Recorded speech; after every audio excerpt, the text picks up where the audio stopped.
asistir nada más al lugar con una cédula y tratar de evitar las cámaras. Número 2, bueno, en caso de emergencia, saldríamos por esta puerta y luego pueden elegir alguna de las puertas que dan hacia el exterior de la manera más ordenada posible. Sin más, damos inicio a la conferencia que se titula Populismo, consecuencias para la democracia, organizada en el marco de las actividades académicas de la Universidad de Costa Rica, particularmente del Instituto de Investigaciones Sociales, en coordinación con UCR Electoral. Queremos iniciar expresando un profundo agradecimiento a la Rectoría de la Universidad de Costa Rica y a la Oficina de Asuntos Internacionales y Cooperación Externa, cuyo apoyo ha sido fundamental para hacer posible esta actividad. También le agradecemos a la Escuela de Ciencias Políticas y al Centro de Investigaciones y Estudios Políticos, quienes nos colaboraron con la traducción simultánea. Por otra parte, extendemos nuestro reconocimiento al Centro de Investigaciones en Comunicación y de manera muy especial a Sofía Bensofia Gurgi, traductora de esta conferencia, por su apoyo invaluable. Finalmente, gracias a todas y a todos ustedes por acompañarnos esta tarde. ¿Quién es Cas Mudde? No requiere una presentación, pero es un honor presentar a este profesor distinguido de la Universidad de Georgia, ampliamente reconocido como una de las principales voces a nivel internacional en el estudio del populismo, la extrema derecha y los retos contemporáneos para la democracia. Sus investigaciones han sido publicadas en 27 idiomas y han marcado un antes y un después en la comprensión del populismo, no solo en Europa, sino también en contextos globales y latinoamericanos. Sus libros como Populismo, A Very Short Introduction, and The Far and Right Today son referencias obligadas en la ciencia política contemporánea. A continuación, dejo con ustedes al doctor Cas Mudde con la conferencia Populismo, consecuencias para la democracia. Estaremos repartiendo unos papelitos para que al finalizar la conferencia ustedes puedan expresarnos sus preguntas y tener un diálogo más acotado con el colega. Muchísimas gracias. Sin más, recibamos con un fuerte aplauso al doctor Cas Mudde.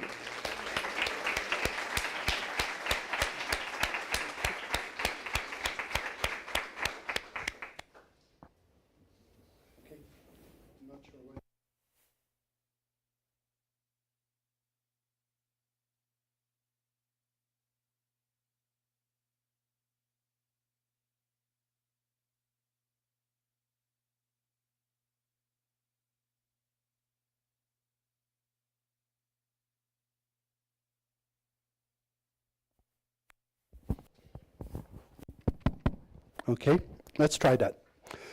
Thank you to everyone who made this trip possible. Also, thank you very much to Francisco Robles, who has been my host and who has enabled me to see 6 soccer games in about 5 days, which is, even for me, a new record, and that has made this trip all totally worth it, and so I'm happy to do my labor now. The title was suggested, and it is, what I'm going to do is a pretty broad, more theoretical talk about populism and its relationship to democracy. I'm very happy to also talk about the far right, and I'm also very happy, well, not maybe very happy, but I'm willing to talk about US politics and Trump. You can ask me questions about this depressing situation after this talk. So what am I going to argue? My clicker. My clicker doesn't work. I'll just walk around. Then I have to sit because I have to click all the time. Okay, so my main arguments are going to be that populism has a complex relationship with particularly liberal democracy. Second, in most cases today, populism is an illiberal democratic response to undemocratic liberalism. I will explain that. And third, I do believe that populism can be overcome, but not by a simple return to the past. And as so often, whenever people suggest a return to the past, it's not really the real past, it is an imagined past. Okay, so what do I think populism is? And I want to make it clear. Oh, screen disappeared.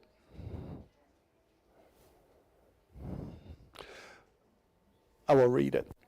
So, I've defined populism as a fin-centered ideology that considers society to be ultimately separated, there it's up, into two homogeneous and antagonistic groups, the pure people and the corrupt elite, and which argues that politics should be the expression of the general will of the people.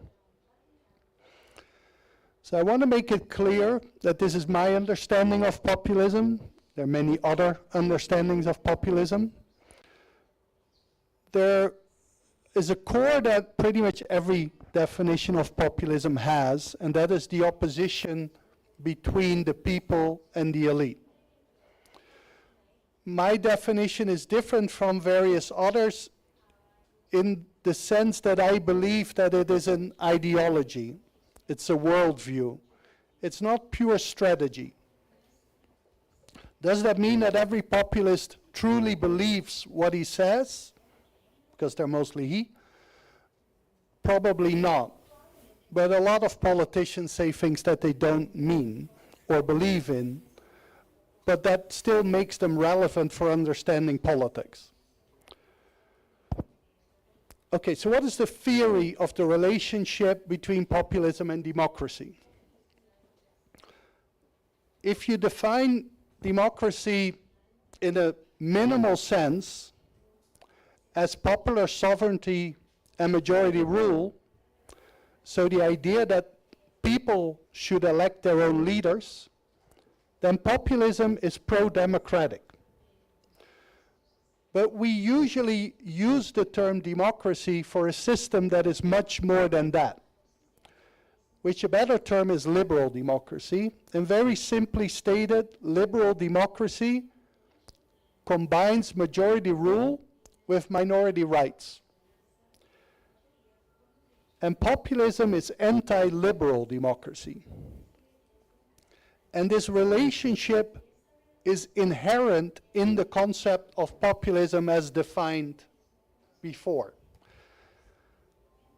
So populism is a monist view, which means that it sees categories as homogeneous. The people are one. They all have the same interest and the same values.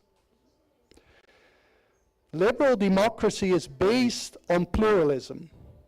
The idea that society is constituted from different groups that have different interests and values, which are all legitimate. In that pluralist view, compromise is essential to liberal democracy. You have to work together with other people. But the essence of the distinction in populism is moral. It is between the pure of heart and the corrupt.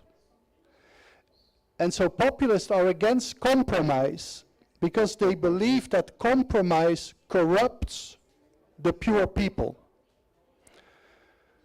So in the essence of populism is a rejection of the essence of liberal democracy. That's not a choice. So how do populism and democracy play out in practice? For a long time, we didn't know too much, because despite the fact that we talk a lot about populism, there weren't so many populist regimes. Exception, of course, in the tradition of South America, broader perhaps Latin America. But over the last 2-3 decades, we have had quite a lot of populist governments. So what do we see? We see that populists in power attack liberal values and liberal institutions. For example, they attack the independence of the media, they attack the independence of the judiciary, they attack the concept of minority rights. We also see that populists, whatever the political system, will centralize power in the executive. Best example, of course, at the moment, the US, where pretty much we have rule by executive order. All the power at the moment rests with the president. Congress has kind of just stopped doing its own work. But if you look at a parliamentary system like Italy, you see that Meloni, the prime minister, is trying to get more power from the legislature to the executive power. And the idea is very simple. The people are homogeneous. They all have the same interest and values, which means that they can be expressed by anyone who is part of the people. So Meloni, as the voice of the people, knows exactly what the people want. We don't need more people for that. So it's not about the traditional Führership of the Nazis, where you had this idea that the leader was the superior being. The leader knew better than everyone else. That's not the argument that populists make. Populists argue, I know what you want and what you feel because I am one of you. I'm not better, I'm the same. And so in Trump's brilliant American Carnage speech, which was his inauguration speech of 2017, which I make all my students read, and I can also suggest that you should read it. By and large, what he said was, you are now in the White House because I am in the White House. And so when the president is you, you don't need a Congress. You don't need courts. So what does this lead to? Traditionally, the idea was that populism leads to illiberal democracy. It means that elections are still being held, people still elect their leaders by majority, but minority rights, checks and balances, independence of judiciary, media are being eroded. But it's the question whether that truly is the case. Because if you look at a case like Venezuela, that is far beyond an illiberal democracy. That is a competitive authoritarian regime. There is a debate that the same holds for Hungary and even now for the United States. The problem with the idea of a competitive authoritarian regime is the idea is that the regime has an electoral advantage, but could potentially lose, but it's very difficult. It's very difficult to test, because how do we know that Orban can lose an election? How do we know that Trump can lose an election until he does? But if he wins, well, Trump might run again, but if Orban wins again, he might also simply be the most popular person. Doesn't necessarily mean election fraud.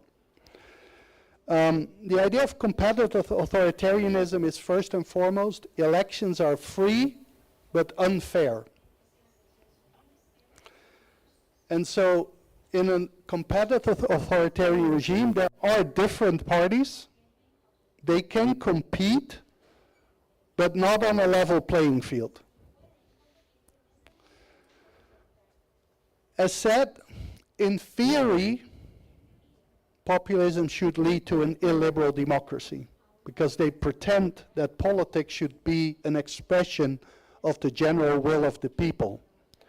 In practice, what we see is that populists do not only attack the liberal aspect, but also the democratic aspect. For example, in the US, by voter suppression, voter intimidation, or simply by celebrating authoritarian rule, as Trump does or Bolsonaro did, things like that. Now, when you look at populism from the perspective of politics, populism is both anti-political and uber-political. It is anti-political because it denies the existence of legitimate opposition. And politics is, in the most simple essence, like struggle over power between legitimate opponents. And so because in populism, all the people are one and the same, and there's only one other group, which is the elite. But the elite is corrupt and therefore illegitimate. But at the same time, populism is also uber-political in the sense that they argue that everything should be subject to the will of the people. So a Supreme Court should not be above what the majority wants. The World Bank should not be above what the people want. The European Union should not be above what the people want. And that is a very important element of the populist argument, because it's very empowering. And I will elaborate on that later.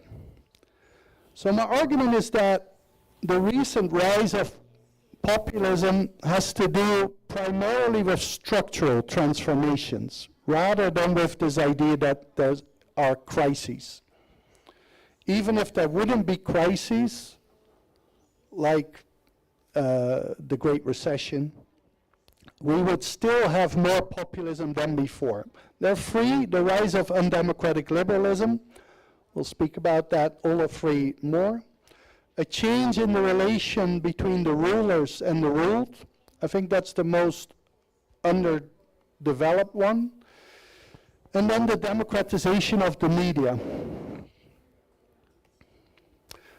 First point, the rise of undemocratic liberalism.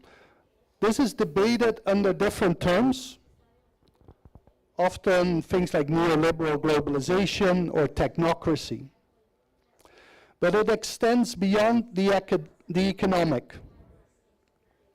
Over the last decades, in many countries, and particularly within the democratic sphere, politics have been taken in a formal sense democratically, but in spirit undemocratically. And what I mean by that is that politicians have, through parliament, by majority, taken decisions which either were never discussed with the people or went against the will of the majority of the people.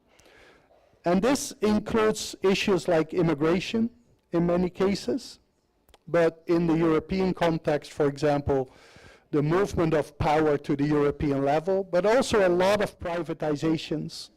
In many cases, these decisions were taken without them ever being discussed in the context of elections. So people never had the opportunity to vote on them. Again, in the narrow democratic perception, the politicians are elected to represent us, and they have a freedom to do that. But we kind of assume that we know what we're getting. Right? It's the idea that I'm not going to micromanage my politician, but the politician roughly stands for this, and that's what I will get. A lot of the key decisions on immigration, globalization, neoliberalism were never explicitly discussed. And so that create backlash, right? You get things that you were not asked, that you don't understand, or that you don't like. But they were also then often defended by so-called TINA politics. And TINA politics stands for there is no alternative. Or a reference to responsible politics. The argument is, well, we have to do this because of the markets. We have to do this because of the World Bank, the IMF, the United States, the European Union. Right? Now, that whole argument takes away power. Right? If you say there is no alternative, it means that you as a voter are powerless. Now remember that I said populists are uber political.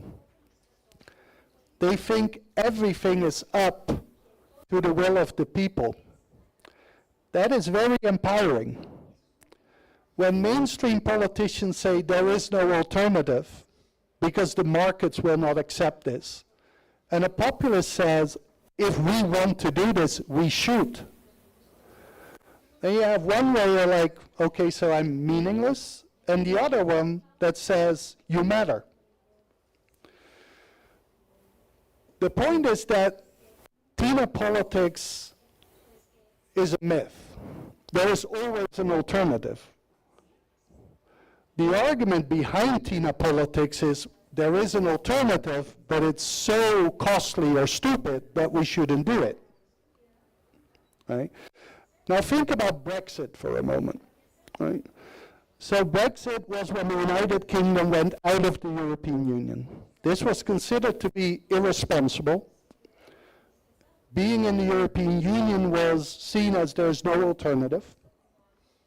For decades, the idea was that you couldn't even get out of the EU. In fact, there was no procedure to get out of the EU. So anyone who said that we want to get out of the EU, people say you're crazy. That's impossible. Turns out it's not. Now, leaving aside the value of whether Brexit was right or wrong, what it shows is that there is an alternative, right? And that the populists present it. And I think that's underestimated, how important that is, that sense of empowerment.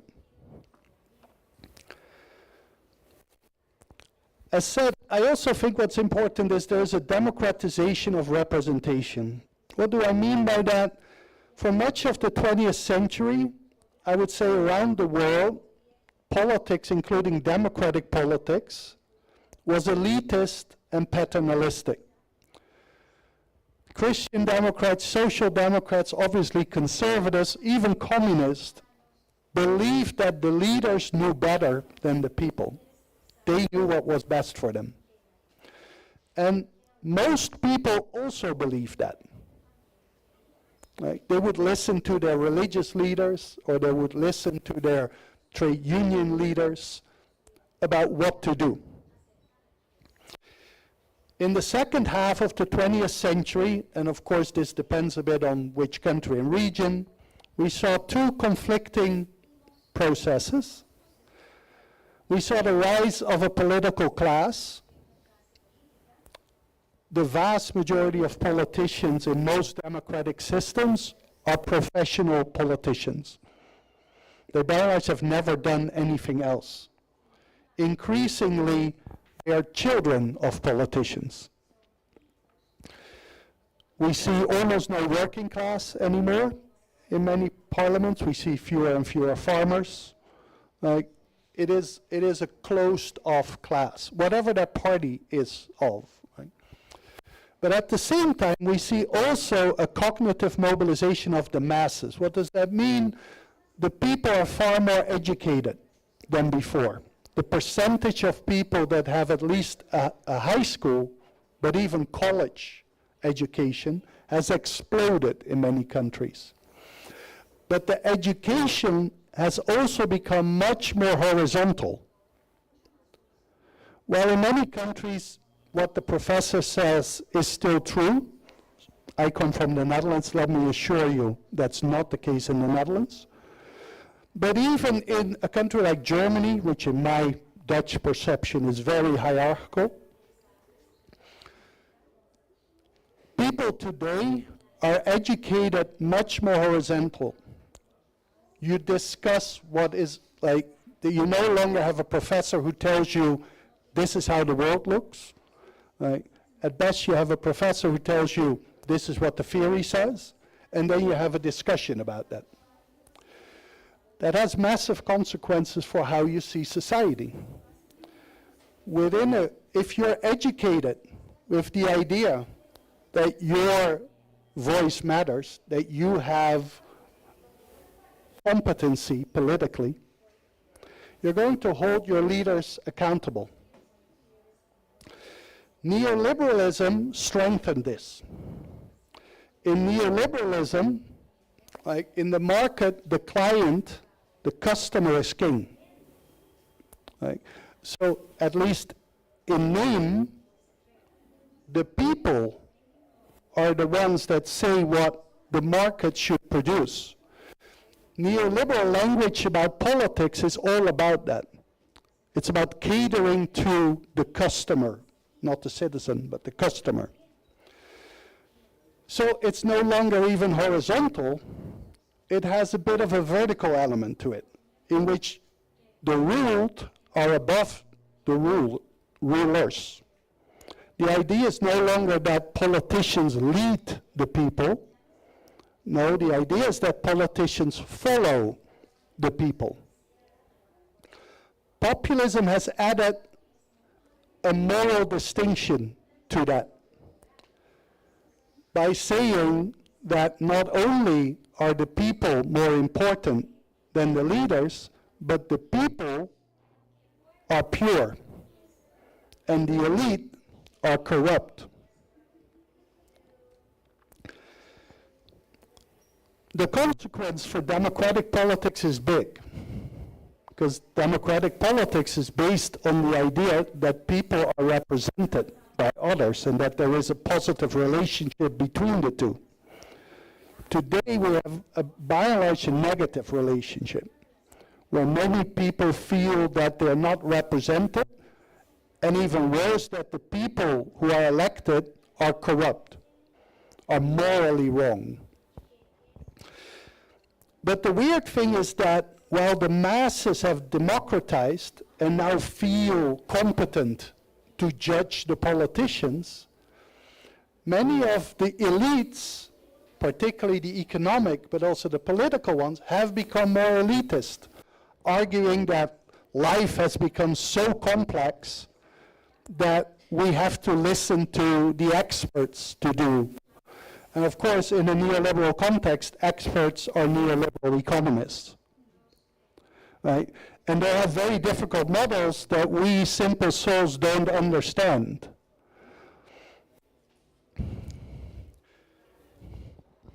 Now I have to talk about the media, and yes, I will talk about social media, because otherwise all your questions will be about social media. I'm a media skeptic.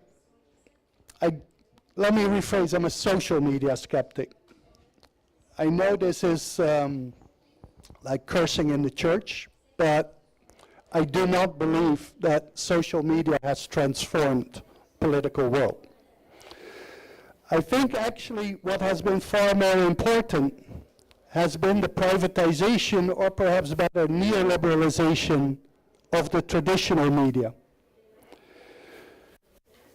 Up until the late 20th century, in most countries, the traditional media, be they newspapers, radio, or TV, were largely public, particularly TV and radio, controlled by the state, therefore by the most important parties, or by the social structures that were related to those parties. Think about newspapers that were often linked to churches or to trade unions or organizations like that.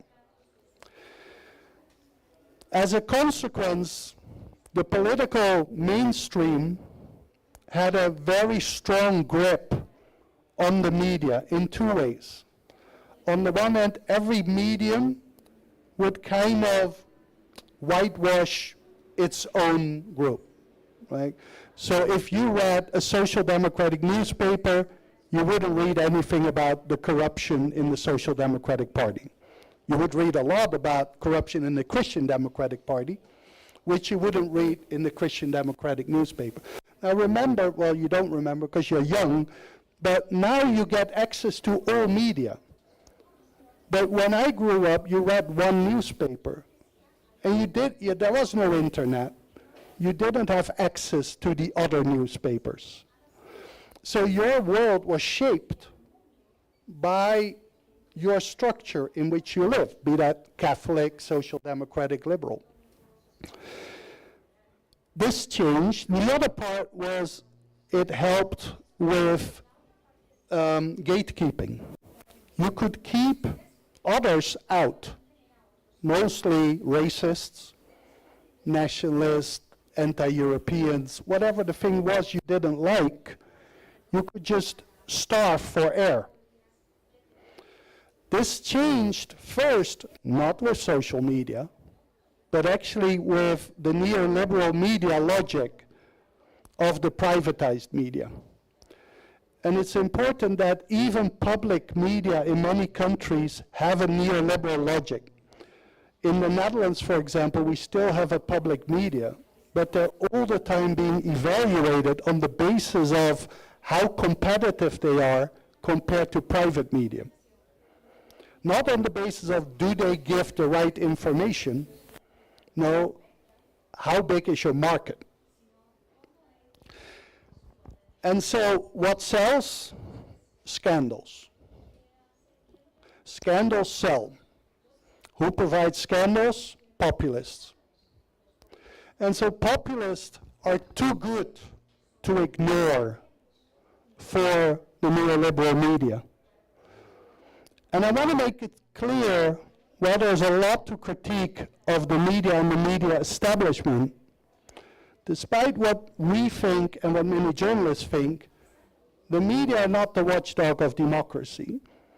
The media are an economic business. If we don't read these articles, they don't publish them.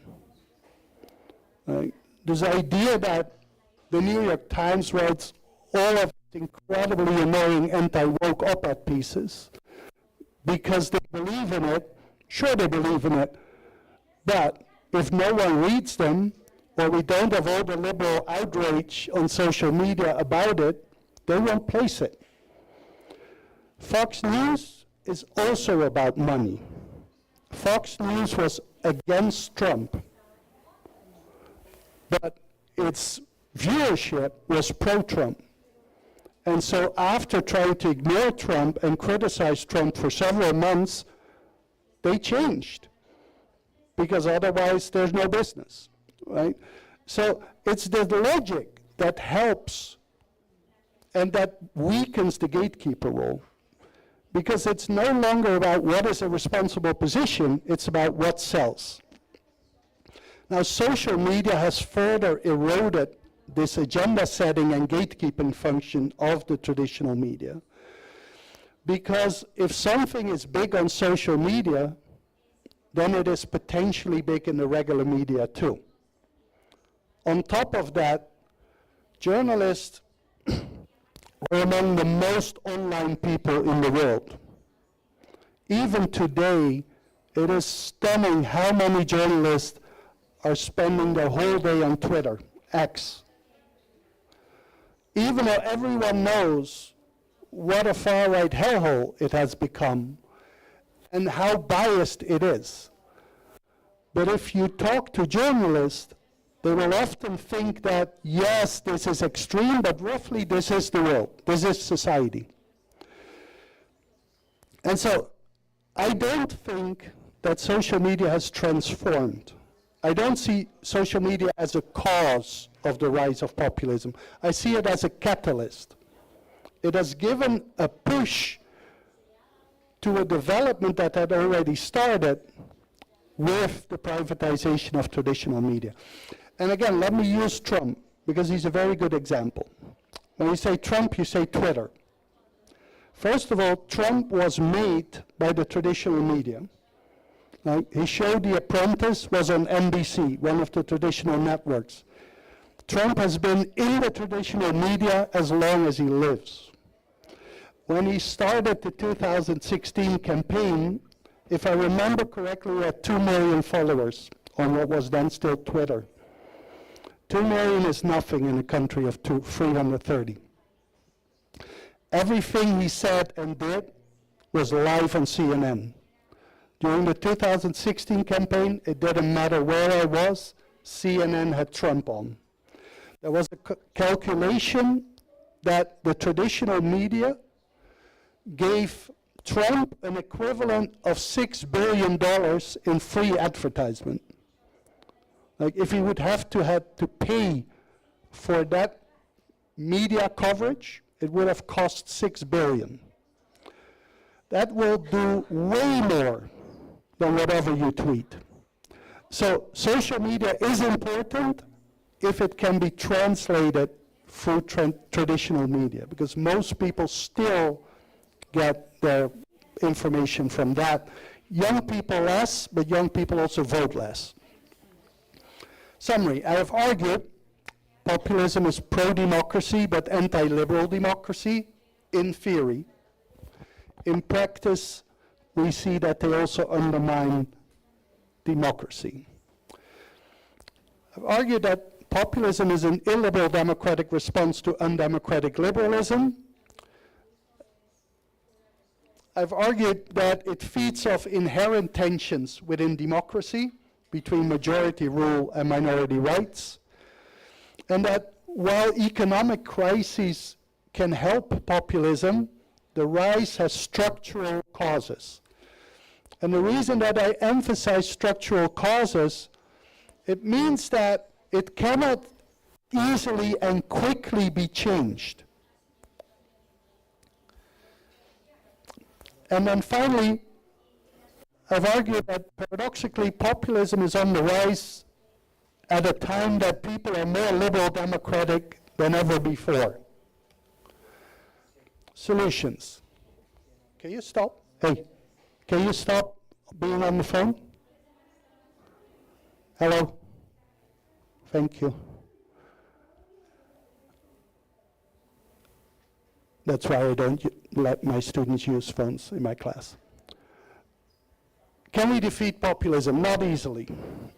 It has taken decades for populism to rise. It will take decades for populism to go down significantly.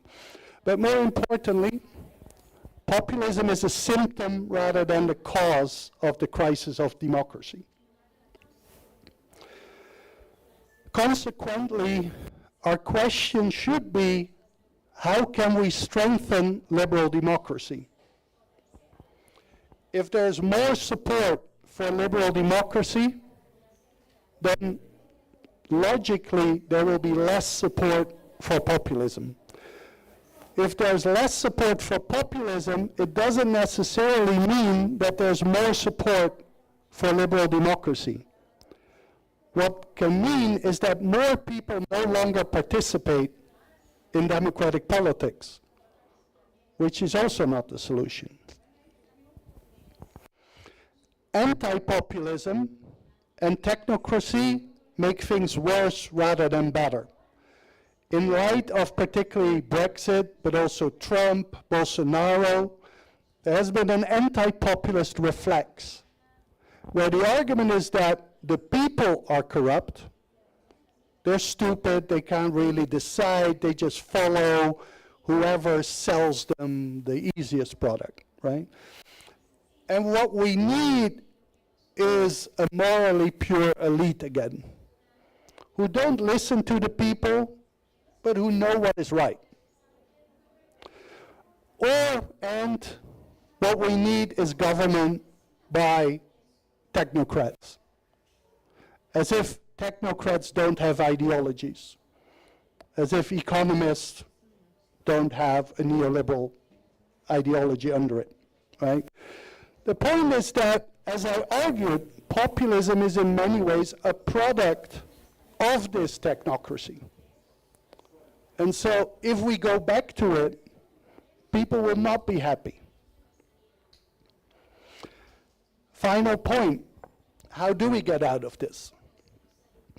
I think we should repoliticize and re-ideologize politics. What do I mean by this? Let's go back to Tina. There is no alternative.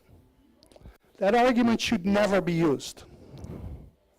What you should do is when you defend, for example, staying in the European Union, is not saying, well, if we go out of it, we have World War III.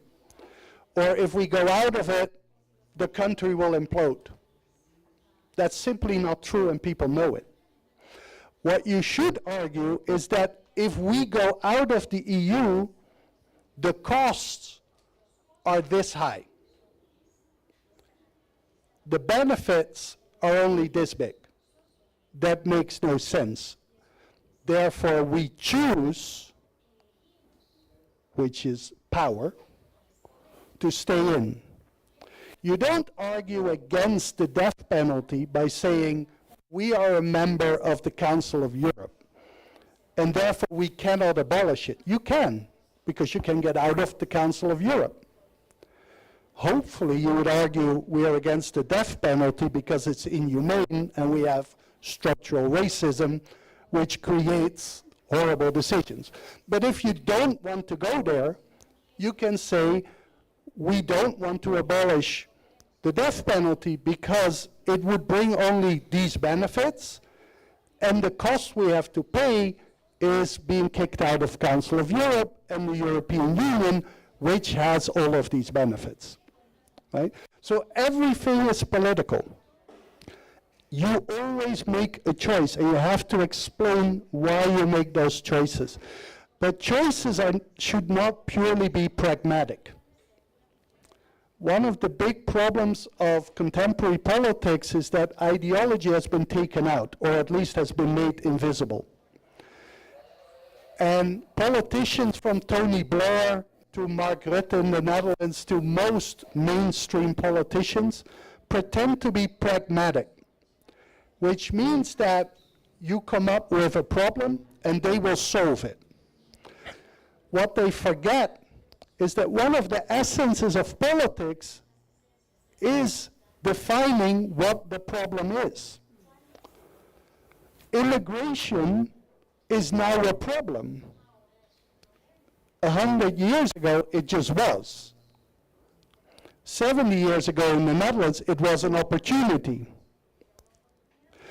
If you take on board the issue of immigration as a problem, which is defined by the far right, and you say, well, immigration is a problem because it threatens national security and identity.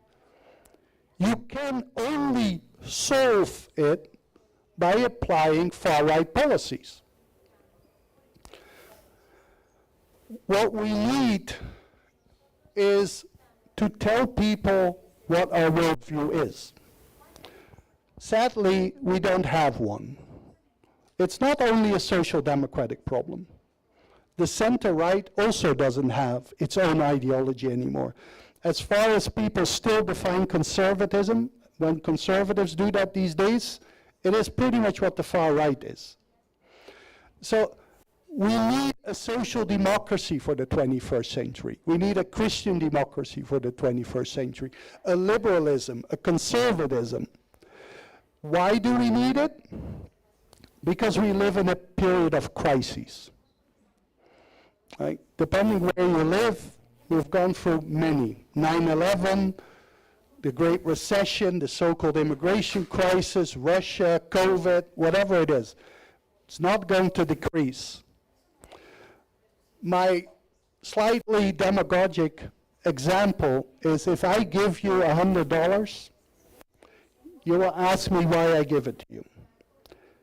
If I tell you because I want to, you will take it. You don't need more.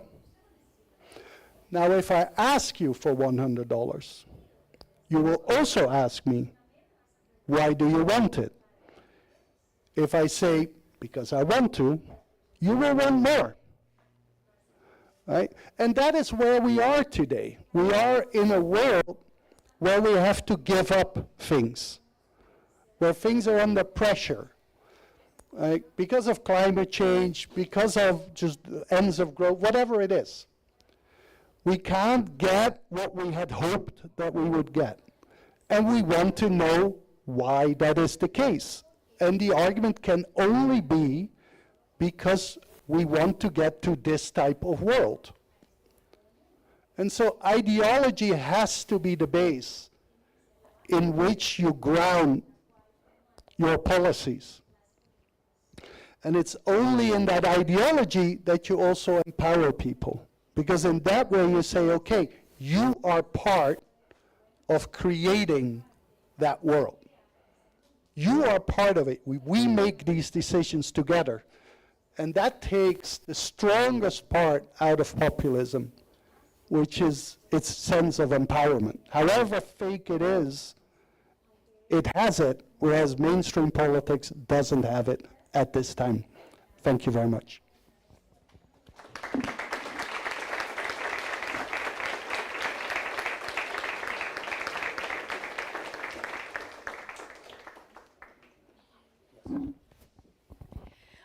Muchísimas gracias al doctor Cas Mudde por esta excelente presentación, de verdad muy claro, y yo creo que lo que hace es más que nada abrir el debate. En ese sentido hemos decidido sustituir los papelitos por la palabra para realmente poder conversar y debatir. Así que vamos a abrir un espacio de preguntas. Solo les pedimos por favor que sean breves y despacio porque estamos haciendo la traducción ahora sí simultánea. Ya les subí el volumen. Entonces, vamos a dar inicio a esta fase de este encuentro.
El poder más potente del mundo, él es autoritario y no se deja, es muy grosero porque él no deja que lo jodan.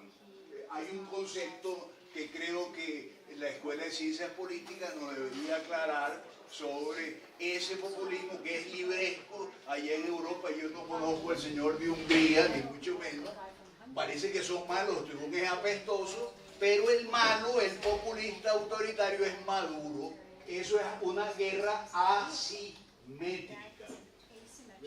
Claro que al profesor no le dicen todas las barbaridades que yo dije, solo le traducen lo que sea políticamente correcto. Muchas gracias, señor. ¿Alguien más?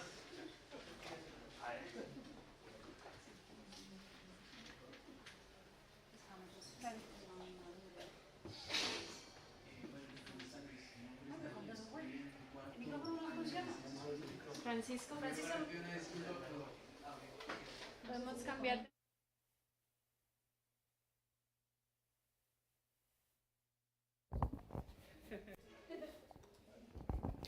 Bueno, buenas tardes a todos. Yo soy Dani, soy estudiante de cuarto año de la carrera de Ciencias Políticas. Bueno, pido una disculpa por el incidente con el celular, entonces le pido una enorme disculpa. Muy interesante estuvo la charla y mi pregunta va en función a cómo todos estos presidentes o gobernantes que casi siempre se posicionan hacia un lado como a la derecha del espectro político, ¿por qué estos gobernantes tienden a tomar estas conductas o estas formas de gobernar que lo que hacen es llevar a su gobierno a el populismo? Por ejemplo, vemos el caso de Javier Milei en Argentina, el caso de Bukele en El Salvador y pues para no ir muy largo el caso de Rodrigo Chávez acá en Costa Rica y obviamente el caso notorio de Donald Trump. ¿Hasta qué punto todas estas conductas o esta forma en la que ellos llevan sus gobiernos se podrían explicar en función de todo lo que usted nos ha expuesto? Entonces, para enfocarlo tal vez en el caso latinoamericano. Muchas gracias. Should we take more? Okay. ¿Alguien tiene un lapicero? Gracias. Una más. Muchas gracias. Tal vez así, espero, voy. Sí.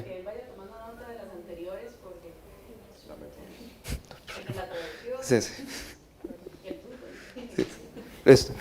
No, muy brevemente, o sea, me parece sumamente interesante esta idea de repolitizar y volver a incluir, digamos, como la ideología, el pensamiento de alguna manera sobre cuáles son los objetivos que queremos como sociedad o como un grupo dentro de la sociedad. Y, no sé, me recuerda un poco también como, pensé un poco como en el libro de Mark Fisher, como Capitalism, is there no alternative? ¿No? Que es como la pregunta, ¿no?, de esta misma idea de Tina.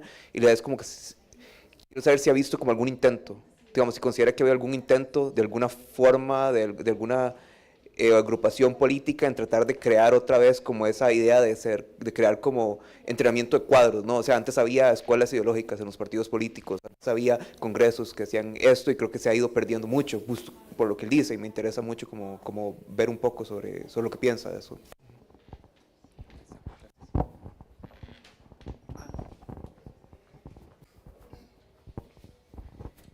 Thank you. I will ignore the first one. That was a statement. The second one, I mean, almost all politics is going to the right. It's not specific to populism. At the turn of the century, right, we had the pink wave here, and populism was on the left, with Chavez, with Correa, with Morales. Populism can be combined with almost anything. There is left populism, it's just not so popular at the moment, and the whole left is not popular at the moment. So there are some similarities between particularly nationalism and populism, in the sense that both are monisms, both look at the main group as homogeneous. And so when you see the people as homogeneous and pure, it's not too difficult to combine that with nationalism, which sees the people as homogeneous in an ethnic sense, right? But as said, Chavez was as populist as Trump. Podemos in Greece is as populist as, or was as populist as Le Pen in France. So I don't think that there's something specifically with populism. I think we're just at the moment in a very right-wing turn. Well, I wouldn't like to say globally, but certainly in the Americas, in Europe. And I think it's in part a backlash against a partly real and a partly perceived success of progressivism. going from the welfare state to, for example, here in the Latin American context, more south and central, but still gender equality, LGBTQI rights, which of course are not actually achieved. We don't have gender equality, not even in Norway. But progress has been made, and demands are being made, which are much more radical and far-reaching than they were decades ago. And people feel threatened. Like, men feel threatened, straight people feel threatened, ethnic majorities feel threatened. And so this is the theory of status loss. It's not actually that you lose anything in a material sense, but you lose your privilege. You lose your supremacy. Like, by giving LGBTQI people also rights, human rights after all, I, as a straight white male, don't have fewer rights, but I have fewer privileges. The problem is, until recently, we didn't acknowledge these as privileges. So many people feel that what they always had was what liberal democracy was. We've also, including the left, for decades claimed that gender equality had been achieved, that gay rights had been achieved.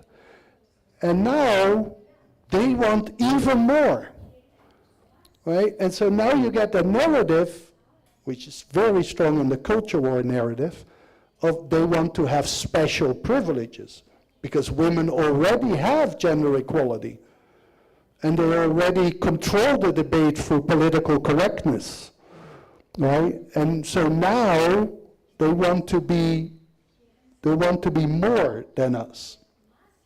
And so I think the status loss element is something that feeds the right, because the right is mostly about culture and identity. Even here in Latin America, while nativism isn't central, authoritarianism is. And authoritarianism is about order. And order is about status. And so while here the enemy is not the ethnic other, here the enemy is maybe the secular, or the woman, or feminist, right? Or the sexually deviant. They threaten the traditional order. Are there examples of inspiring people? Yeah. So it depends a little bit, right? I mean, I'm a lefty. I'm an old school social democrat, which by today's standards would be radical left. When I grew up, it was just almost the center in the Netherlands. I'm inspired by AOC in the US. I think AOC is a once-in-a-lifetime political talent. She is capable of merging the socio-economic and the socio-cultural in a way that Bernie Sanders often can't. At the same time, she is not a utopian. She understands that you have to compromise, that you can't get 100%, but that 80% is also progress. She takes a lot of critique from the social media left for that. At the same time, while certain things that she and I would say the left in the US say is more progressive than anywhere else, including in Europe, for example, on multiculturalism and particularly on transgender rights, the left wing of the Democratic Party is far and ahead away from the left wing in Europe. On many other issues, they fight struggles that were decided 70 years ago in the Netherlands. And so I think if you look particularly at socioeconomic issues, for me personally, again, I'm a social democrat, how to transform the welfare state so that it is sustainable financially, environmentally, and in other ways within the 21st century, without patriarchy, without heteronormativity, without white supremacy, is the ultimate question. I'm not sure whether we can learn, at least in Northern Western Europe, too much from the American debate, because the standard is so much lower, right? Outside of that, it really is that there are some true libertarians, like libertarian is a euphemism for the far right these days, but there are some real libertarians who just want the minimal state. I don't agree with it, but it is an ideological position, right? I think what I really miss is Christian Democrats with a vision for today, for which I think there's a large market, if you want to use that term, right? And you don't see that debate. Right?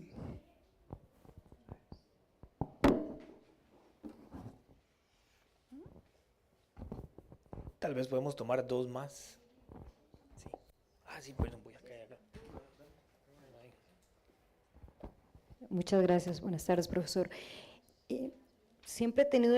I've always had the question of how Donald Trump is able to say or tell his voters and his followers that he does not belong to an elite, if for many years we've seen him being part of an elite, an economic elite, real estate in New York, etc., and have this question. So populism in its highest moment is able to reconfigure that elite of which he believes.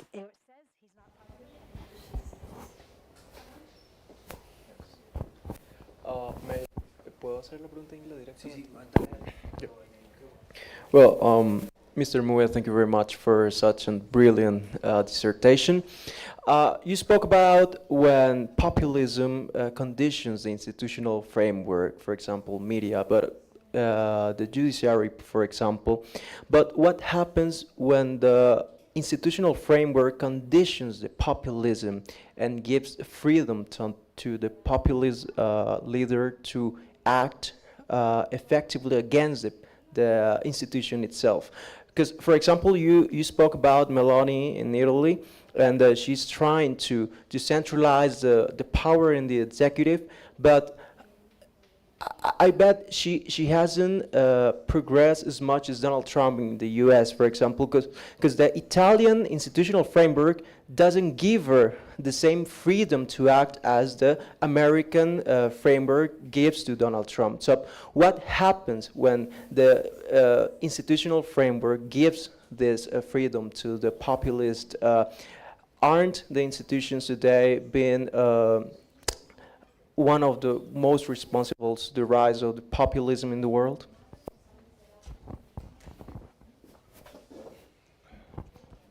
Thank you. I will work my way back. Yeah, I really like that question about institutions, because I think it's important and it's misunderstood. There's a lot of debate at the moment in virtually every country of changing the electoral system. Almost every country that has a strong populist, which today is almost always a far-right politician, they want to change the electoral system. In the UK, they want to make it more proportional. In the Netherlands, they want to make it more majoritarian. That already tells you something. Perhaps it's not the electoral system that is the problem, right? Political institutions create the environment in which politicians act. They set boundaries, right, but they also create opportunities. You can pretty much achieve the same thing in any system, just with different ways. For a very long time, 80s, 90s, early 2000s, the idea was that majoritarian electoral systems were the best protection against the far right. Because in proportional systems, you can easily get represented, right? But you get a little bit. In a majoritarian system, it's very hard to win, but if you win it all, right? I think that what we see very clearly in the US today is that institutions don't matter much. Because institutions are nothing but the people in the institutions. A constitution doesn't do anything. A constitution has to be enforced. It is not being enforced at the moment by the Supreme Court. Congress can overrule every single executive order of Trump. It chooses, the people in Congress choose not to do it, right? And so it's not the institutional system of the US. In fact, the institutional system of the US is probably the best to counter individual leaders. It is an incredibly complex system which was truly designed not to function, to make the state kind of not function. But now you have, and this goes against everything we think about politicians, right? We always think politicians are power hungry and self-serving.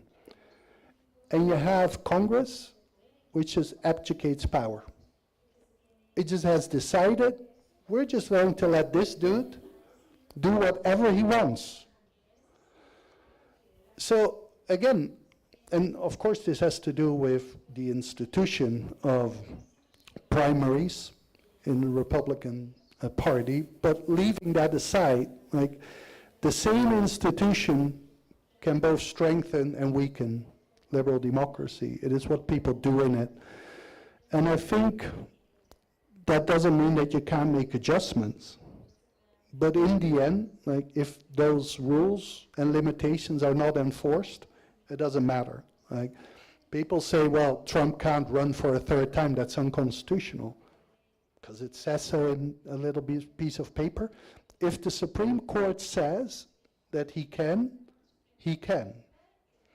And I don't put much money on the Supreme Court saying that he cannot do it, right? So I think we have to go beyond that. I think this is actually one of the reasons why US democracy is in this terrible state, and why so many in the establishment don't speak out and fight back. There is this incredible belief that of course, the US is superior. It's the bestest democracy in world history. And the other is that the institutions will protect us, right? It's interesting that where you often see the biggest protest is in systems where people don't believe in the institutions. That's why they go into the street, because they know the establishment is not going to protect us. Let me finish with this question about elite, and how can Donald Trump sell that he is not the elite? Because that goes to the essence of what populism is. The distinction in populism is not a financial one, an economic one, not even technically a power one. It is a moral one. Trump is part of the people because allegedly he has the same values and interest as the people. And the consequence, there is a guy called Paul Taggart who wrote a fantastic book about populism in 2000. It has the most amazing density of one-liners of any academic book I know. And one of them, paraphrasing here, is that populism is politics by extraordinary leaders for ordinary people. Almost every populist leader is exceptional. It's not your average person. Think about Berlusconi. Think about Shinawatra in Thailand. They're quite often among the richest people in the country.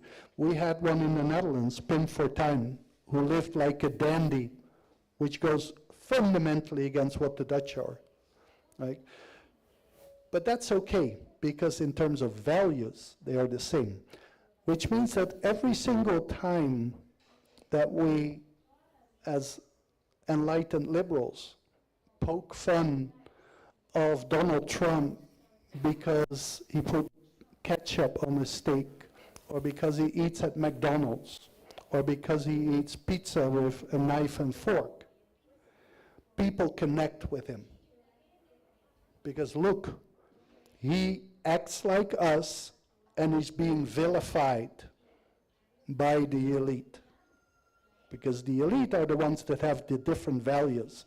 Now, even actually in terms of power elite, Trump is a very interesting case, which is also very common for populist leaders. They're outsider insiders. Trump was never accepted by the New York power elite. There's a difference, and your country will have exactly the same. There is an old elite, old money, and there's new money. Increasingly, new money has more money than old money. But they're still the nouveau riche. They're still looked down on, they're still excluded from those circles. Many populist leaders are those. Orban was like that, a rural boy who went to law school in Budapest and was never fully accepted, right? It is for them that it stings even more. Does Trump really believe that he's an ordinary person? No, obviously not, right? But he shares very viscerally, like, that hatred of that group that is the elite. And that, and final point, is crucial for Trump more than any other politician. What people do not understand is that Trump has an authenticity that is off the charts for a politician. He hates in an open way, right? Everything that he feels, he tells. He doesn't fake it. He actually hates all of these people, right? He is emotional in his own way because everything is about him, right? He has no agenda. He always talks about himself. And people, it resonates with people, even if they know I don't live like Trump. Right? They see he feels wronged in the same way as I do. He hates in the same way as I do. Remember that Ron DeSantis ran in the midterms in 2022, pretty much on the same agenda, but now saying, but I actually have implemented it in Florida. Ron DeSantis was an absolute fake politician who also tried to talk with the people. It might have sold years ago, but next to Trump, everyone looks fake. Because the weirdest thing about Trump is I cannot remember ever having a politician who so openly says what he wants to do, and everyone ignores it. We take all kind of politicians who we know lie or at the very best bend the truth. We take them literal, and the one person who actually literally pretty much says everything that he's going to do will say, oh, but he doesn't really mean it. His people, they know he means it, and they appreciate it for him, even if he doesn't get it done.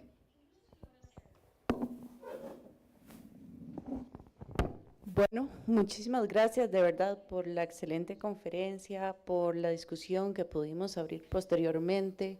Muchísimas gracias al Decanato de Ciencias Sociales, a la doctora Isabela Bendaño, también a Marilyn Agüero por facilitarnos la transmisión, a las personas que están detrás de cámaras también facilitando que esto sea posible, al público asistente, a Cas Mudde, a Francisco Robles y a todas las personas que han estado detrás de la creación de este espacio.